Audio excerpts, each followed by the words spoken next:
Hello ladies and gentlemen, getting back to my story. I'm doing the year 2014 now.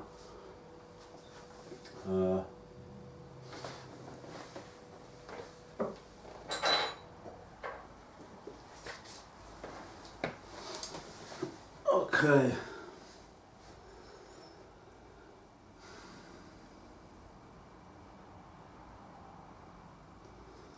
So now I'm hearing these people communicating with me while I'm sitting in my room, while I'm drawing my artwork, doing my artwork and stuff. They're saying, look how fast it is, look how fast it does it. You know, and I'm sitting there wondering where are these people talking to me from? Or where are these voices I can hear coming from? You know what I'm saying? Because my bedroom's, there's a hallway, not a hallway, a walkway going straight down. My bedroom's here. There's my window and there's a walkway going straight down where everybody walks past. I'm thinking, is it someone at my window? Where is it? You know, I can't figure out where these voices are coming from. And this is while I'm sitting in my room. And sometimes because I was dabbling with rock, smoking some rock, you know. So I'm spending some time in my room drawing and watching TV, playing my guitars. So I'm thinking to myself,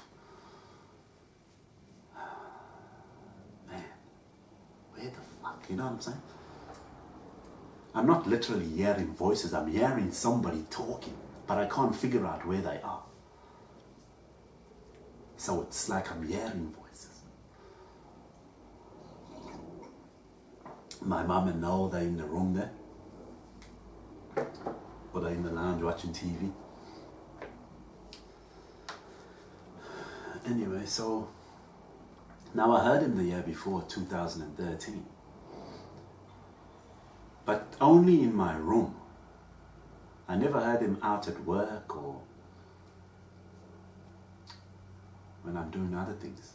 Only heard him in my room. Little did I know it's the system and these people that are following me around everywhere because of what they say I am, you know. They're bullying me, basically. I didn't know they were bullying me. So, and before I went to South Africa in 2012, I got challenged to come outside. They said to me, come outside, why don't you come outside? I'm walking around the house in my room, walking around the house and my room, and I'm going, oh, where are these fucking voices coming from? And we live on the second floor, so you can hear people from downstairs. So I thought it's somebody outside challenging me to come outside for a fight or something, you know. I looked outside, I can't see anybody there. I couldn't figure it out. Then I keep saying, come outside, why don't you put your shoes on? I put my shoes on, grabbed a big stick and I went outside, you know, ready for a fight. There's no one there. That happened before I went to South Africa. Then that happened again in 2013. After I'd come back from South Africa. And I left it at that. I didn't, after that, they never really bothered me again. There was no challenge to come outside or whatever, you know. And then I never heard from them for a while. So anyway. So now I'm doing jobs with TRANSFIELD. Beginning of 2014. Now I realize there's a different crews, you know. Different guys from different crews, and they're not very friendly, and there's a lot of waiting involved, you know. A couple of times I was doing something and I asked the guys, where can I get this, or where can I, what must I do, what do you want me to do? They just isolated me and left me. Now I realize they were doing that on purpose. They were there for me, they were there for a reason. They were isolating me and oppressing me, treating me inferior, and not communicating with me and isolating me on purpose. When I was reversing the truck, no one even offered to be a lookout for me, or a spotter, you know, so they can direct me when I'm versing the truck out of tight laneways and driveways. No one would help me. Basically, they isolated me. They isolated me. And they were treating me like an idiot. I didn't know everybody's bullying me.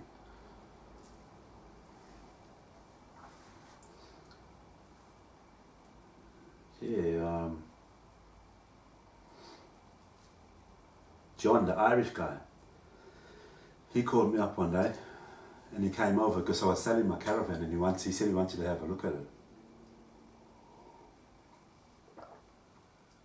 So he came over, we went for a drive up to Mandurah. We went to my caravan and we sat there, and he had his protein and stuff to eat and that, you know. Basically, he was basically making me wait.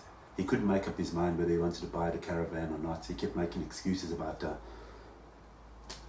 the garage ports and being too low because he's got a big four-wheel drive and stuff. So he was making me wait. Then we went to the pub there in Pinjarra. And now this time I'm not drinking anymore. So now I'm sitting there, we're waiting. We had a couple of beers, you know. Then we drove back home. He was talking about the Danabols. I had ordered some Danabols over the internet, which is steroids for weightlifting. So I still had a good few of them left. And he wanted some. So anyway, I said I'll give him what I've got left. He offered me $200 or $300 for it. So I said, yeah, no worries, you can have it.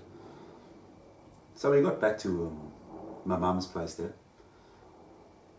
And when he just walked in like he owns the joint and walked into my mum's room, and Noel and her were there laying down, you know, I laughed at it before. And then I realized that he'd done that on purpose, you know, basically bullying me, just walking around the house doing shit on purpose or whatever. You know, and then we were sitting in my room and he's counting the Danabols. And I looked at his face, you know, he had like a little smirk on his face. He said, oh no, I can't count these, this and that, blah, blah, blah. And we were sitting in front of the TV. So now I realize, because people were watching me through my TV.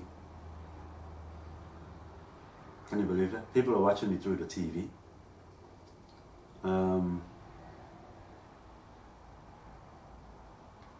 So he knew this. So he was being a bit of a smart ass to me, saying he couldn't count these because he was smirking, you know, because he knows people can see him. And I didn't know this at the time. I realized this in 2017. Yeah. And anyway, I gave him the Danabols, and then before he left, he was telling me about his girlfriend. He's going to see his girlfriend, and his mum's put $9,000 in his bank account, you know. I don't know why he was telling me that about $9,000. I think he was enticing me to maybe feel like I wanted to get on gear or something, you know. Like he's got money, maybe I want to ask him if he wants to get on or something. I think that's what it was all about. So anyway, he was bullying me too. These are people I didn't know that they were treating me like a fucking idiot this whole time. Craig Thomas came over, and me and Byron were there. And I spoke about this before, how he really pissed me off. He kept asking, so what does 2IC do, and this and that, you know, blah, blah, blah. And he took his chair and he put it in the doorway of the patio. And that pissed me off as well. So fucking, because I thought, why are you putting your chair in the doorway? Because every time I want to get up and go to the kitchen or do something, I've got to ask you to move, man. You know what I mean? Who puts their chair in the freaking doorway, man? Where people got to walk in and out. It's like you came over and you're taking over the importance of, you're trying to be important, you know what I'm saying? In somebody else's house. And anyway, he made me so gnarly. He kept asking me question after question and hesitating, and you know, I was so angry that day. He made me so mad. I was having a conflict with myself. I wanted to hit him. And I thought to myself, I haven't seen you for so long, bro. How can he be pissing me off so much? Why? He was doing it on purpose. He came there to my house to make a cunt of me, treat me like a puss, and make a fool of me on purpose. The whole time he was doing it on purpose. That's why he made me so mad. And I didn't know. So I found this out. Can you believe the audacity, the cheek of him? Like, what did I do to you? Why are you annoying me so much? You know, about a year or two before that, I went to do a well test, and Craig came there. And he was talking about my brother and references and this and that. You know what I mean? People can hear or know what I was saying to myself, discussing with myself. So what happened was, I said I wouldn't give Craig Thomas a reference, me personally, because I went with him. We were doing a well test together, and there was a BHP supervisor there, and he ended up telling the BHP supervisor what he's going to do, basically. So basically, I didn't like his form and his interaction with the supervisor, the main guy for the job. You know what I mean? So it was nothing personal with Craig. It was just the way he'd done his job and he worked with the bosses. You know what I mean? So that's why he made me doubt him to ever give him a reference. That's all it was. It was a professional from my point of view. You know what I mean? Anyway. So I don't know if that's why he came over to bully me at my house or what. But anyway, you don't have a reason to come over to my house and make a cunt of me. I couldn't believe it. Anyway, I was doing another job for TRANSFIELD. That we had a tripper house job there to do. Now this involved like climbing up 12 flights of stairs.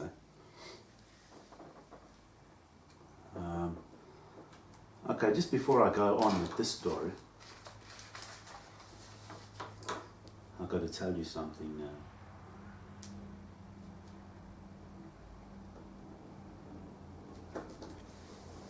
Now, because the system's following me around and they've got the technology to decipher what I'm thinking, right? They know what I'm thinking. Anybody that's on Facebook, like I said before, or in my life, they know what I'm thinking with that person in front of me. They know. They've got technology that can decipher what I'm thinking to myself or what I'm saying to myself. So before I go on, I want to say this. Now, when Rudy beat up my mother, he went to jail.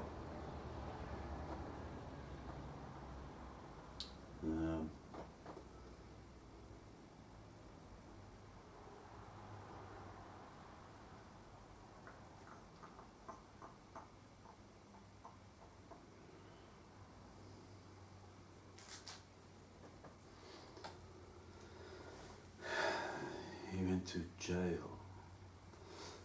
Now,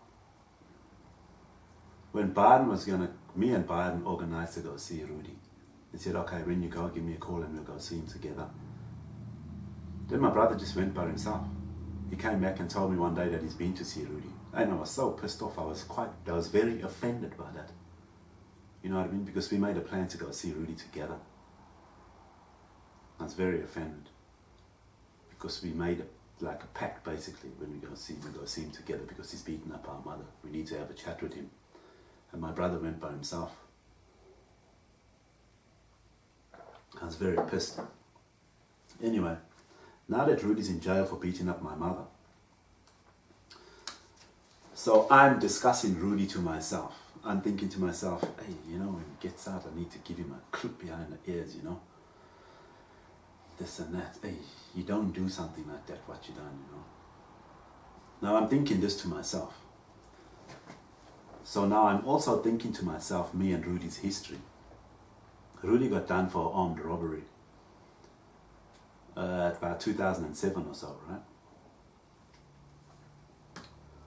Now I was telling the story to myself. I was discussing the story to myself because I know I was there that night, unintentionally.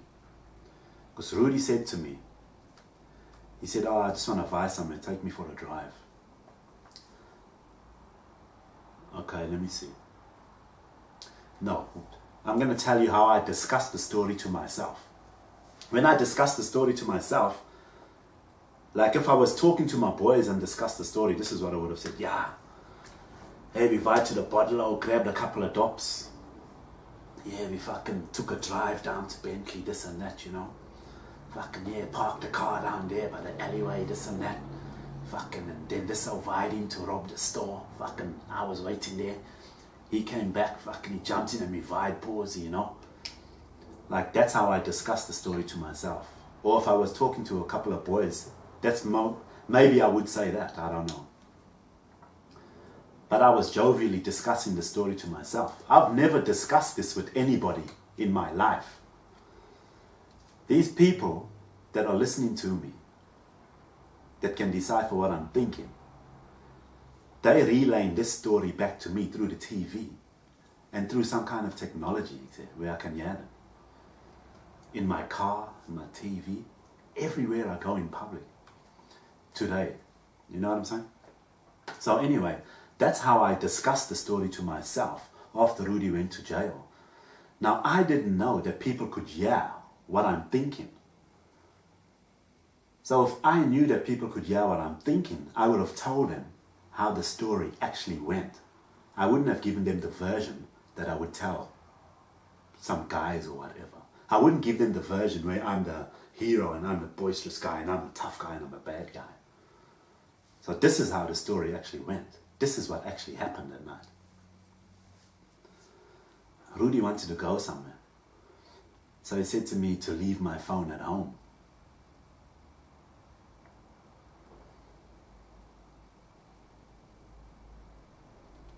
Yeah, it was either leave the phone at home or leave the phone in a boot or something. I think it was phone at home. So we done that. So I done that. I never questioned him what's he up to, what's he doing. I just figured he wants to go for a drive, so I done what he was saying. And then we went, so I left my phone or whatever. Then we went to the bottle shop, Kondula bottle shop. We got 2 Foster's lager long necks. I'm pretty sure they were Foster's. And then he said, yeah, just drive down south towards Bentley or wherever. So I drove down this side.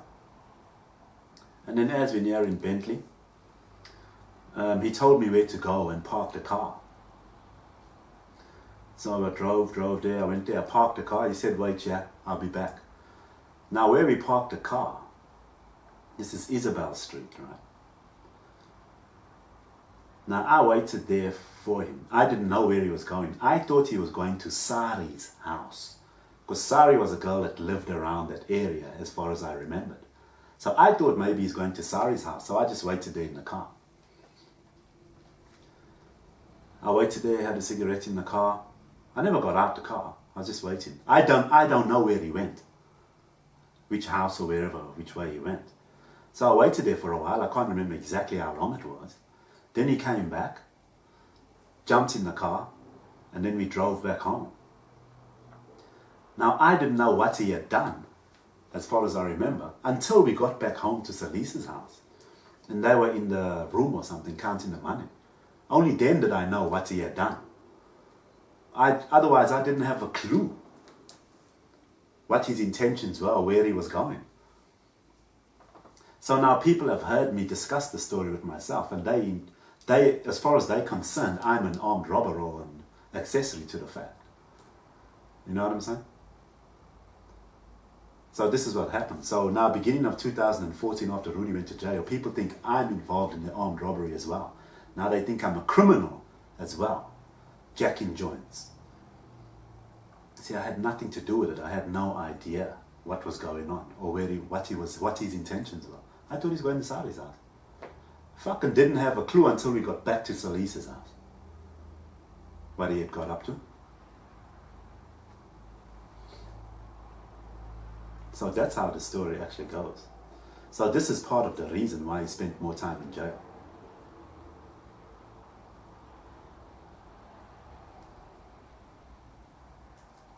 Now that time, when I was discussing to myself, let's see, should I tell you now or later? Yeah, so people think that I'm an armed robber by this time, 2014. So I'm a pedophile, a deviant, a peeping Tom, and a rapist, and an armed robber. According to the system, they've been following me around since 2011, since hailing and that.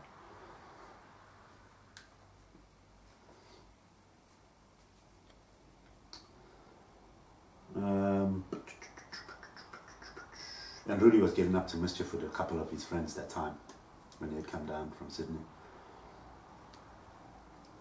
And what else happened there?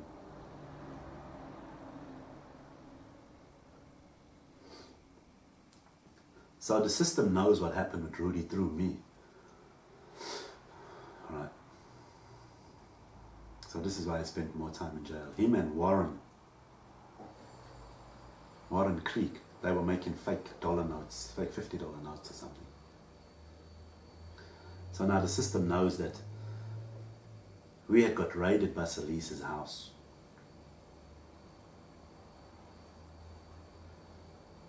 And they were looking for something. They were looking for stuff, maybe fake money as well. But they didn't find it when they done the raid. And afterwards, Rudy had said he had it in an envelope. So we sat out the back talking about it, because the lady looked past all the envelopes, but she missed it because she didn't look in an envelope. There was all these fake $50 notes. So we burnt them. And so now this is also the reason why Rudy spent more time in jail. It's because the police and the system know these stories from me. I've never discussed these stories with anybody ever. I've never discussed them with anybody. I've never had a reason to. And it's not that I'm hiding anything. It's just that the system has technology through the Salvation Army, through the health department.